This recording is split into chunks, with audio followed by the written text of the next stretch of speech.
good morning, good afternoon, good evening to you, wherever you might be watching this video from.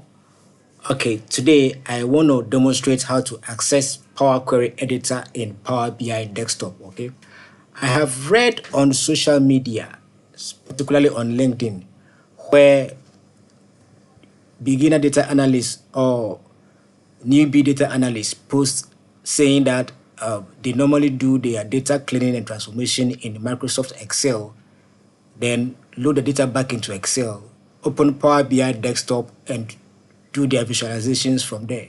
But I'm here today to show our beginner data analysts that it is very possible to access Power Query Editor in the Power BI desktop. Okay, this get a transform data or Power Query Editor, as you are seeing here in Microsoft Excel, can be accessed directly in Power BI desktop.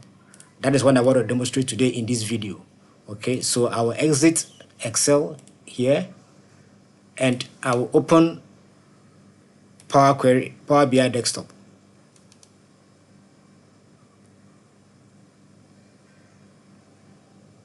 Okay, let's open the blank report.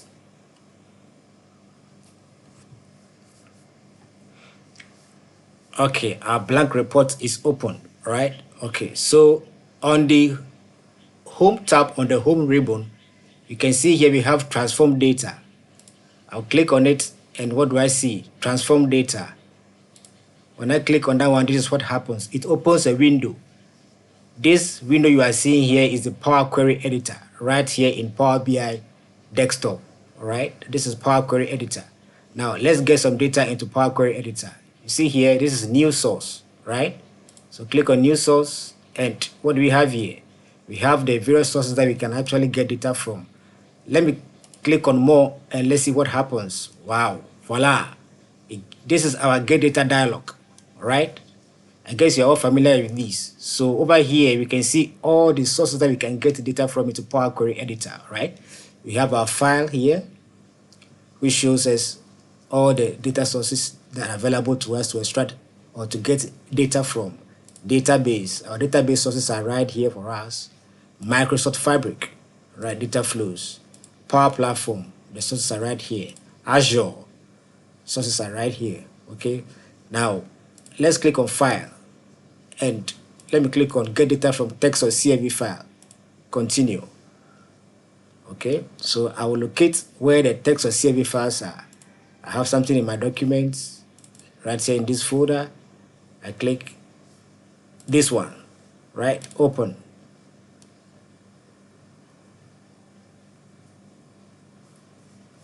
Voila. So let me click OK. Okay, there we have it.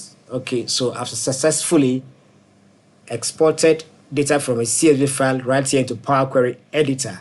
So from here, I can begin my data cleaning and transformation process right here.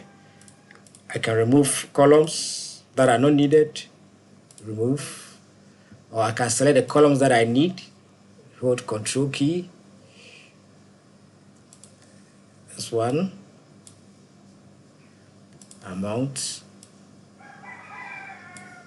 status, all right, and this. So I click, right click, remove other columns. So these are the columns that I need. Okay, so there you have it. So this is one way that you can access Power Query Editor in the Power BI desktop. All right, let me quickly close this and show you another way of getting data into Power BI desktop. All right, see right here we have our Get Data tab here. When I click on it, it brings our what? Familiar common data sources. Let me click on more, and this is what happens. Okay, let's get data from folder, right? Select folder, click connect, choose the data path, my documents. This is the folder that contains my CSV files. I click OK, click OK. Okay, transform data, and Power Query Editor opens. So from here, I can right click on content because the content tab here contains all my tables. So remove other columns. Okay, expand tables. Okay, click OK. Wow, voila. So all the CSV files that are actually located in that particular folder have all been exported into Power Query Editor. So from here, I can begin working on the data. I can begin my data cleaning and transformation process right from this stage. Okay. All right. So just to prove to you that Power Query Editor actually lives in Power BI Desktop. Okay. So if you want to build a data analysis project in Power BI Desktop, no need for you to go to Excel before coming back to Power BI Desktop. You can open Power BI Desktop right from scratch and start the entire project from there. All right. So thank you so much for watching, and I'll see you in the next video. Bye bye.